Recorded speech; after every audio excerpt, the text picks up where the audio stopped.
Hey guys, it's Alex, and today I want to talk to you about how to deal with a narcissist. The last video we did was on how to identify if the person in your life, be it somebody at work or a relationship you're in, how to figure out if this person is a narcissist. And we went through a number of points to figure that out.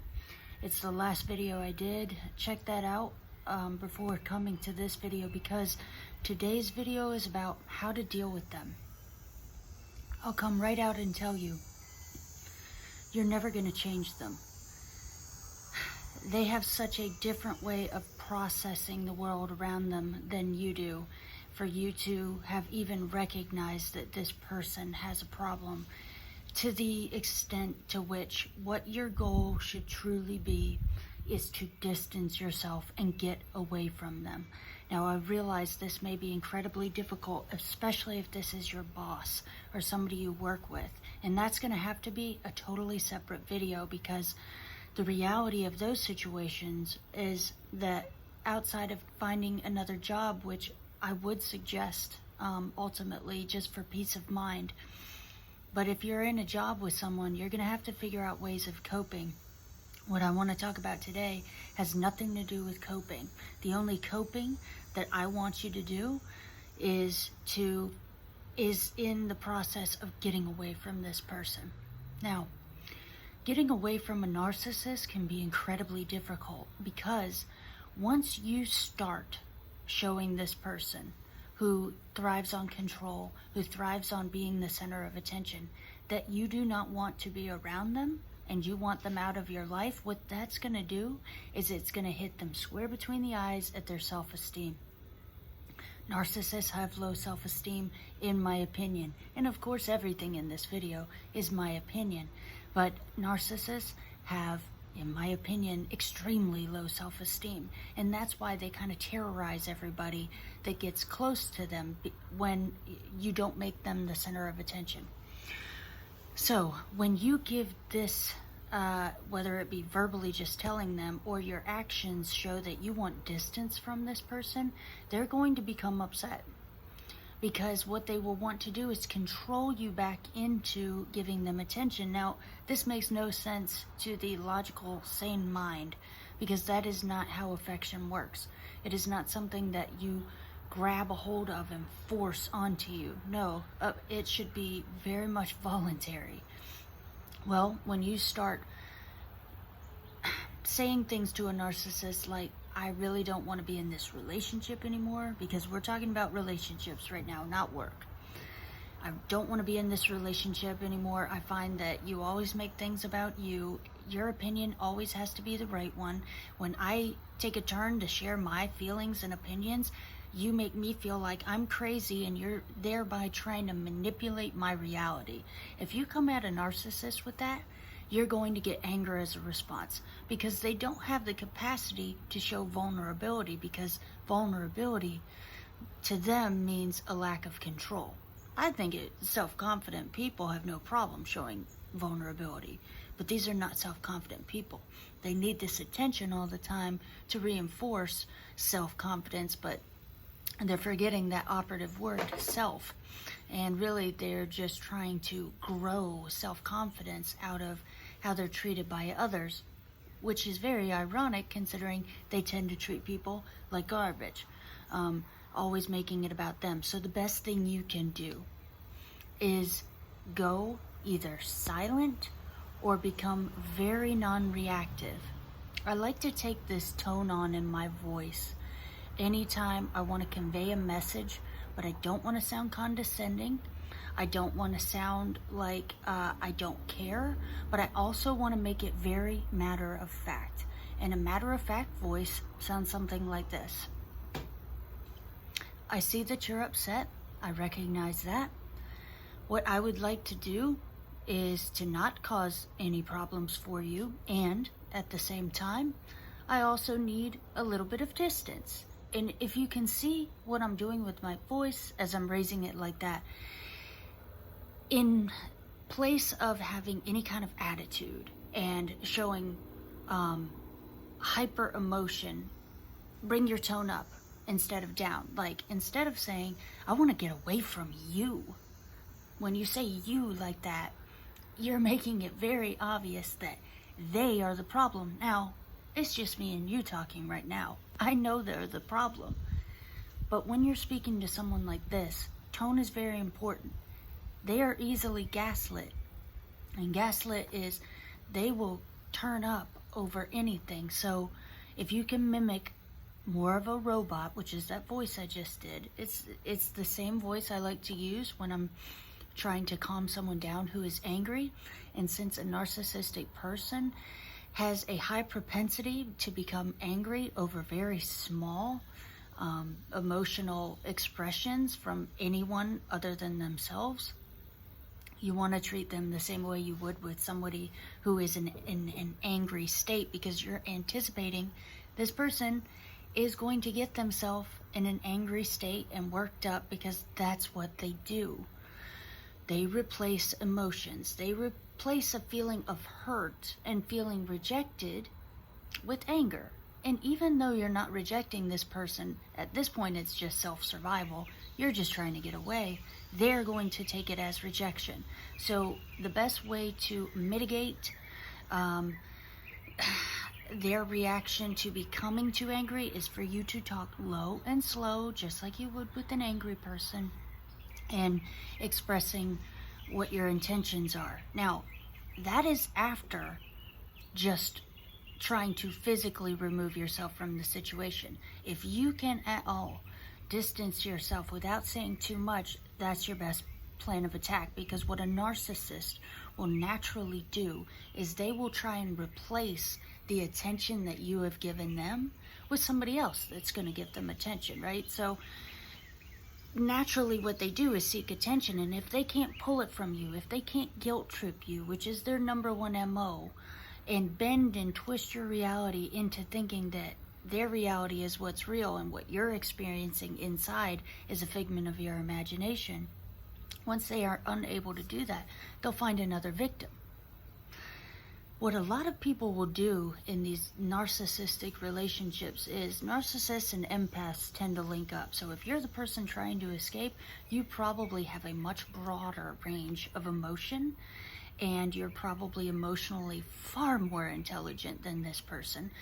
And so since they only have this one way of getting attention and you take that away, you're going to realize that, okay, eventually this person will move on. Oh my gosh, they're going to do this to someone else.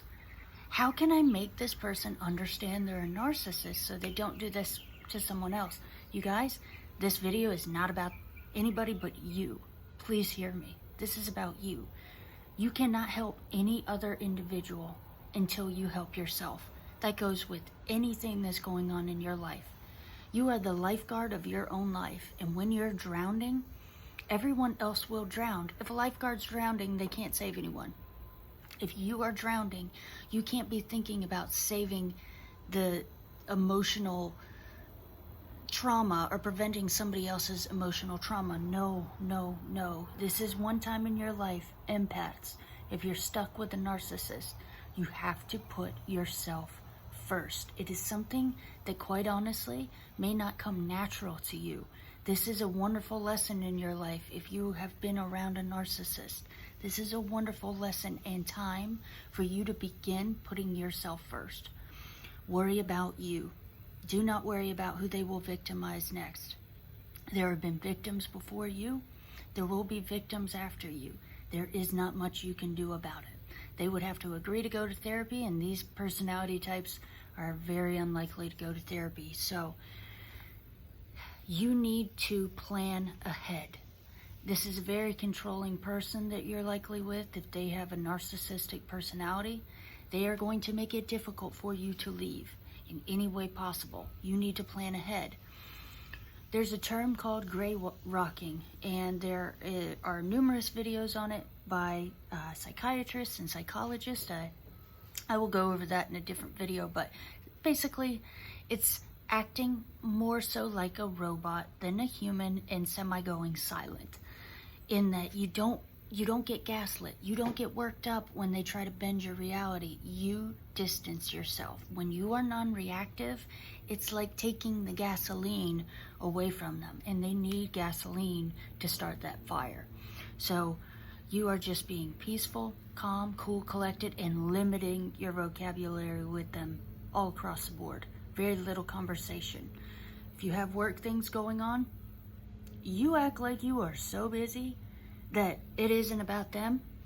You understand they need attention. You wish you could give them more attention, but you're not saying things like, oh, I just wish I could give you attention. No, I wish I could give you attention, but right now I have a lot of work going on and I need to do that. And you end the conversation. If at all they become angry, you stop the conversation. Do not respond to angry texts. You know you don't have to respond, right? I don't know what it is about text messages and people, but just because you got a text doesn't mean you have to respond. Turn your read receipts off. They will get gaslit over seeing, excuse me, there's a gnat. They will get gaslit over seeing that you read their message and not respond. These people are not emotionally stable. Turn your read receipts off. You don't need to announce when you've read a message. You don't need to respond in the next 2 minutes. If you've been doing that throughout the entirety of your relationship, they're going to expect it. Start doing things that limit their attention. Now, if you feel that you are in danger, if you go cold turkey and don't pay them attention, as in they will come after you, especially if you're living with someone like that, then you have to wean it off. You have to wait a little bit longer than normal to respond to a text. And maybe the next time it's double that amount of time and double that amount of time. And just start mimicking a robot. Because they can't feed off of it, they will naturally seek someone who does. Now, if you are someone who is in love with this narcissist and you're going to have a problem with them seeking attention somewhere else, there's only one way for me to say this, and it's going to sound a little harsh, but you need to get over that. Because the attention and the love you've been getting from this person is not healthy, and it's not love. You've confused it. You've gotten used to the highs and lows, and that has started to trigger dopamine in your brain to think that's a pleasure center when they forgive you for whatever you did and make you feel like you're loved again. You guys, that's not love. Forget that. So I know it sounds harsh to say get over it, but you need to get the hell over it. You need to go silent on these people over time or immediately. If you can do it immediately, good. Get it done faster. Because as soon as you turn off that valve of attention, and think of it as a valve, when you turn off the gas for attention, when you turn off the water, they have to get it from somewhere, because their self-esteem depends on it, because they don't have any. They don't have any real self-esteem. So this facade of self-esteem that they just get from how you treat them, once that's turned off, panic ensues. They have to find it from somewhere else. And you need the person to be the person that says, okay, bye-bye, right? But not with the attitude and not with the theatrics. I know you're hurting. I know this is hard for you. You can't show that to them. Get a support system. Email me. Send me messages.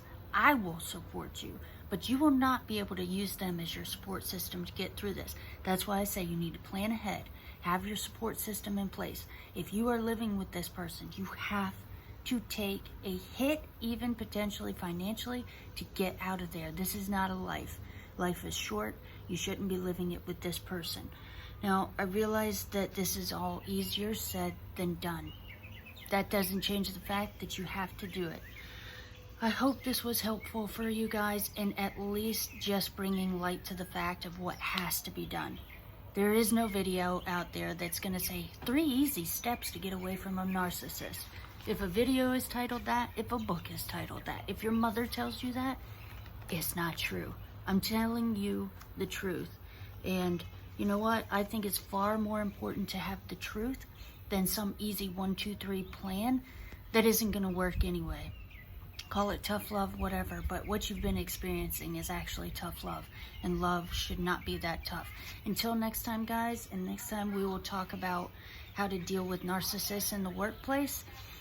Have happy, healthy conversations, and I will see you soon. Bye-bye.